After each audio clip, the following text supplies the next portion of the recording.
marami pa rin nagko-comment sa inyo nagsasuggest na bakit daw hindi na lang namin bilhan ng lupa si Sonal Masi or magbigay ng lupa kasi marami naman daw lupain yung biyanan ko and doon siya patayuan ng bahay. Medyo nalita ko ngayon, napatulog ko na si Baby Ivan and nalita ko dito sa pag-update sa inyo. Dumating na yung mga roof natin, guys. Guys, so ayan, nandyan na si Milan. And ngayon ay dumating na yung mga roof na in-order natin. Ayan, kanina pa silang alas 7:30 tumawag sa amin. Guys, so nandito na tayo ngayon, mamimili na tayo ng tiles para doon sa bahay ni Sonal Masi.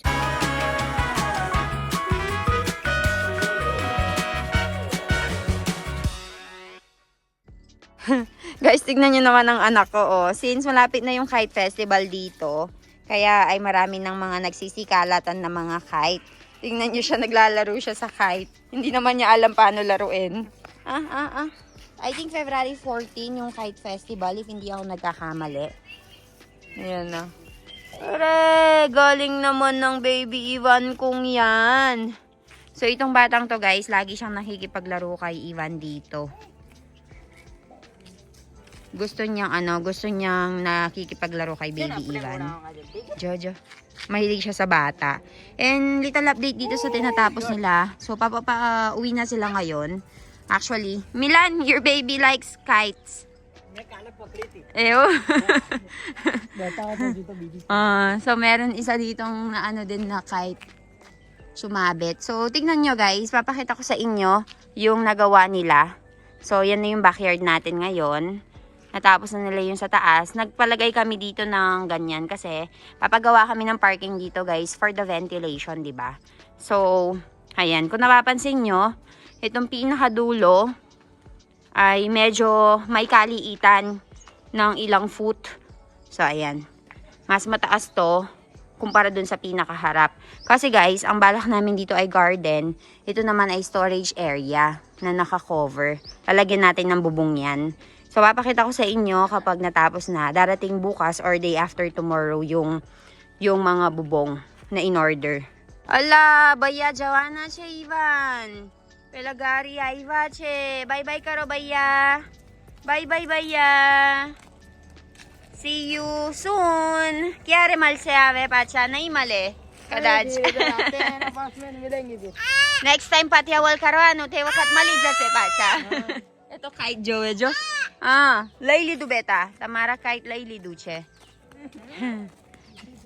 Guys, so papaalis na sila. Yung bata nagkikipaglaro kay Baby Ivan. Ito yung sasakyan nila. And nag-e-empake na. Since natapos na nga nila yung trabaho nila dito. Chalo! Malye! So, ayan. Thank you so much. Ayan. Thank you. Bye-bye. Bye-bye, ya. Bye-bye, karo. Huka siya. So, ayan guys. Natapos na nila lahat. Tomorrow, or day after tomorrow, darating yung roof no, Milan. And this, we will clean this. Lalagyan natin yan ng plaster. And then, papatagin nila to. Okay naman, Milan. Big enough naman. Actually, we are extending it at the very back. Pero hindi nila inayos. We'll make wall here for kitchen separate. So, ayan, isa-separate natin yung kitchen. Tapos, ito yung sa kanilang living area.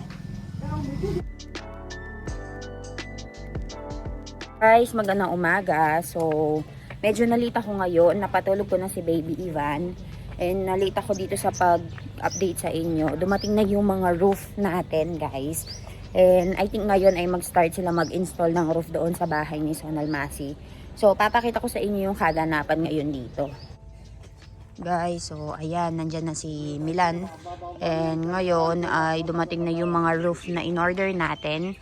Ayan, kanina pa silang alas 7:30 tumawag sa amin. And sinabi nila na, ayun nga, dumating na nga daw. And 1 hour kasi yung oras ng biyahe dito. Kaya ayan. Kakarating lang nila. And nandyan si Sonal Masi, yan yung ibang mga workers helping us na i-discarga yung mga gamit or yung mga, ayan, roof na ito. Ilan? Kela bay ka po, Chigya?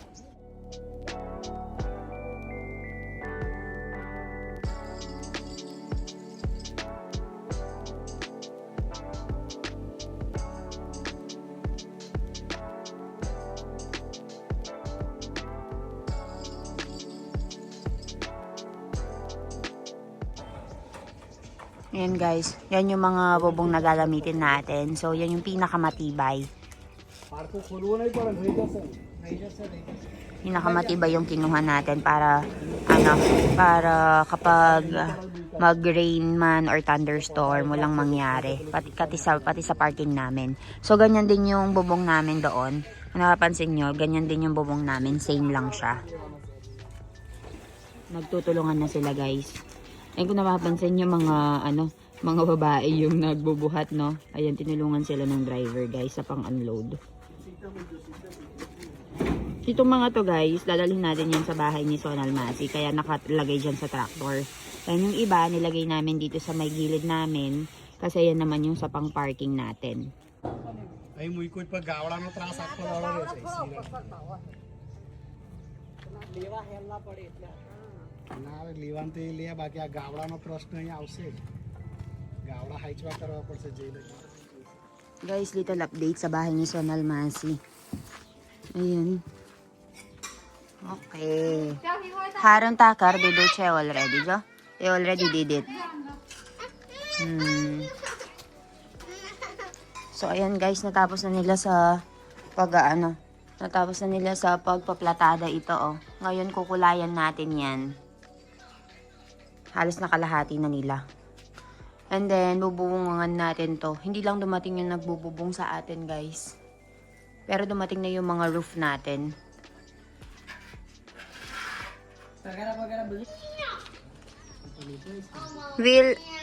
Milan? Everything he will do, Milan? Everything he will do like this? Platada? Plaster? Only this side? Okay. What are you doing right now? Okay, the tiles. You're measuring for the tiles. So, ngayon guys, ay nag-measure na si Milan dito kung gaano ba kadami yung mga tiles na kakailanganin natin para sa ilalagay na tiles sa bahay ni Sonal Masi. So, ayan, na plaster na ito. And then, I think tomorrow bububungan if hindi mag-absent yung magbububong dito. Pero dumating na yung mga in-order natin.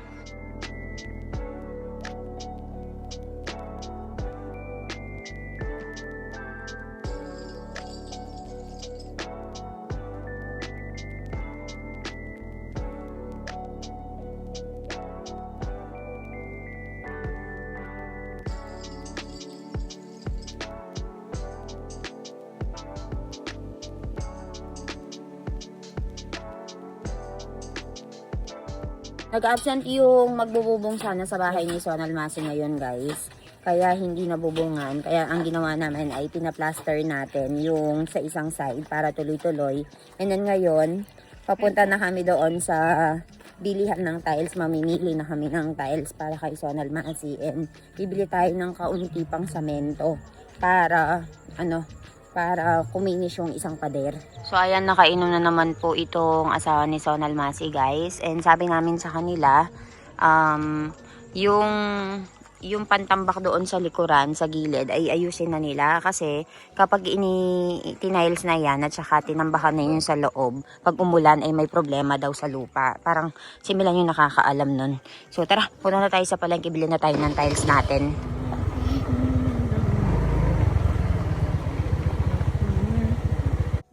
Nandito tayo ngayon guys para mamili ng tiles para kay Sonal Masi. So ayan na.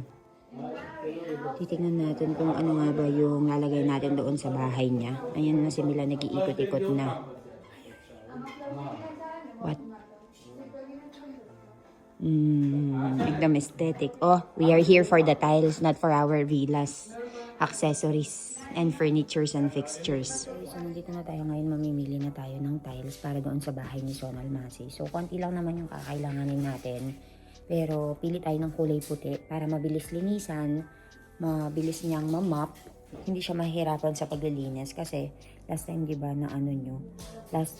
nakita nyo na si Sonal Masi ay winawalisan yung bahay niya na made out of, buhangin din. Ano ba yun? Tama ba yun? So, ngayon, maganda na yung bahay niya, makakapag-tiles na siya. Dami nilang mga dito, options dito, oh. Pero marami pa rin sa Pilipinas. Pero nasa village kasi kami, guys, eh. So, ayan, ito yung pinagpipilian natin na tiles. Gusto ko puti kasi para malinis tignan, di ba? So, ano sa palagay nyo, guys? Ito ba or yung pangalawa? Ay. It's okay also. Ano, pagpilian natin, guys. Bibili tayo ng torotot para kay Baby Ivan kasi parang ano siya eh, parang kite festival and pampaingay. So, ayan. Wala kayo yung bubbles, Milan? They don't have that one. Ayan o, may iba't ibang mga style pang bata. 16 months old siya. Guys, so marami pa rin nagko-comment sa inyo nagsasuggest na bakit daw hindi na lang namin bilhan ng lupa si Sonal Masi or magbigay ng lupa kasi marami naman daw lupain yung biyanan ko and dun siya patayuan ng bahay. Alam nyo ba guys, before nyo naisip yan ay naisip na po namin yan. So ganito kasi yan guys. Nung napag-usapan namin, matagal ko na talagang pangarap na patayuan ng bahay si Sonal Masi. That's why, unang-una ay nagbigay ako ng pera. Nung isang beses na nagbigay ako, few years ago, nagbigay ako ng pera sa kanila para pang pa-renovate or pang patayo. Pero nagamit nga po nila, pinambayad nila ng utang nila. So, this time, sabi ko, magta-try ako ulit na patayuan siya ng bahay. And this time, kami na yung magsusupervise. So, una ay sinabi ko muna sa asawa ko na ganun nga yung pangarap ko para kay Sonal Masi. And sabi ko sa kanya, support mo ako, tulungan mo ako kasi hindi ko kaya. Foreigner ako dito and bigyan mo ako ng kaunting oras kasi alam niyo naman ang asawa ko busy sa trabaho, di ba? So, sinabi ko nga sa asawa ko muna, pagkatapos ang asawa ko ay sinabi yon kay mommy and papa. So, sabihanan ko lalaki, tsaka sabihanan kong babae. And, ayun nga, wala namang kaso sa kanila. Nag-suggest nga sila na unang suggestion nila, alam kasi nila yung ugali ng mga anak ni Sonal Masi. So, ang suggest nila, marami tayong lupa. So, it's either, at saka dun sa kabilang bahay namin, sa katapatan ng bahay namin, guys, meron kaming separate na lupa. Kung gaano kalaki yung bahay namin ngayon, gano'n din kalaki yung lupa namin doon sa pinakadulo. So, mahaba siya. So, para hindi mahirapan si Sonal Masi, and para hindi siya mapalayas ng mga anak niya doon sa bagong papatayon yung bahay, why not, na dun sa kabilang bahay natin, dun siya patayuan ng bahay. Para hindi siya mahirapan sa pagpunta dito, sa mga kapag may trabaho sa farm, gigising lang siya, diretso sa bahay natin. Tapos, kung kailangan niyang magluto ng pagkain or kailangan niyang i-meet si Ramesh Kaka, hindi na siya pupunta doon sa kabilang bahay. Mas mapapadali. Ayun nga guys, decided na kami na doon nga namin papatayuan ng bahay si Sonal Masi, doon sa may likuran ng bahay namin. So, niraise namin yung concern na yan sa kanya na ganito nga, may bala kami na patayuan ka ng bahay dito sa may lupa namin dito sa likod, dito kayo ng asawa mo, since pangit lang din naman yung bahay niyo doon. So, ang sabi niya sa akin, ay, wag na, ayoko dyan. Kasi, gusto niya, katabi daw niya yung mga anak niya. Kasi, alam niyo naman guys, yung pamilya niya ay nandun sa buong street. Parang ililipat yung buong bahay. Tapos, parang yung mga kaibigan niya, nandun lahat. Yung mga apo niya especially, gusto niyang laruin. Tsaka kapag times kasi na nag-iinom yung asawa niya, tapos siya lang mag-isa, hindi niya ma-handle ng maayos. Kailangan yung anak niya, tsaka yung mga pamilya ba nila na i-handle yung asawa niya. So, hindi daw niya kaya, lalo na yung sitwasyon ng asawa niya ay ganon. So, ayun, bumalik nga ulit kami ng meeting. Sabi na hindi nga pumayag si Sonal Masi na doon nga magpatayo ng bahay. So, ayun, in the end, napagdesisyonan nga namin, nakausapin na lang yung anak niya na ganito nga patayuan namin ng bahay yung nanay mo. Kinonvince namin na medyo lakihan yung space. Tapos, di ba, nakita niyo naman sa video natin kahapon na hindi nga binigay yung bandang kitchen area na space kasi nga ay ginagamit daw nila. So, ayun, hindi nila maibigay-bigay yung kapuranggot. So, sabi ng binan ko, okay lang yan. Huwag na tayo masyadong makialam sa usaping pamilya dahil baka ay mapasama pa tayo. Kaya, ang ending guys, ay pinabayaan na lang din namin. So, ayun, bago nyo nga naisip na po namin. Pero, ang mismong may ayaw ay si Sonal Masi. So, ayaw niya na doon sa kabilang tumira kasi nga may mga apo siya. Mahirap i-handle yung asawa niya kapag nagiinom. And gusto niya laging kalaro yung mga apo niya kapag katapos magtrabaho. Sukurot. Iwan harus spaghetti banay with duše. Iwan. Garam-garam. Yeah. I like it, mommy. Wow. Ay, diyan. Wow. Diyan ba kayo kay? Diyan ba? Yum, yum. करने हूँ Haru છે? Yummy છે? Wow, wow, wow. Bah. वो जी अमी लाएगो डांस करवा लाएगा બાપરે. Wow, બારો. ગરમ-ગરમ છે, બા. બા. બારો. હારું છે, ધ્યાન. ध्यान तने केवू लाग्યું Wow, wow, wow, wow. Iwane, wow, wow, wow. Iwan. ગરમ છે. Iwan. Wow, કેવું લાગ્યું, Iwan? હા? Iwan, કેવું લાગ્યું? આય.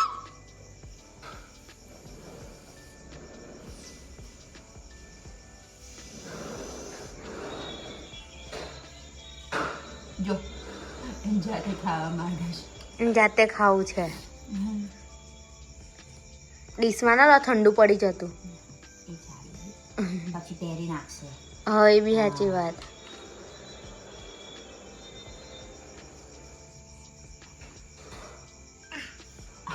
લે લે. અરે બાબા, અરે Ram Ram. Happy dance happy dance Happy dance, happy dance. Laylan.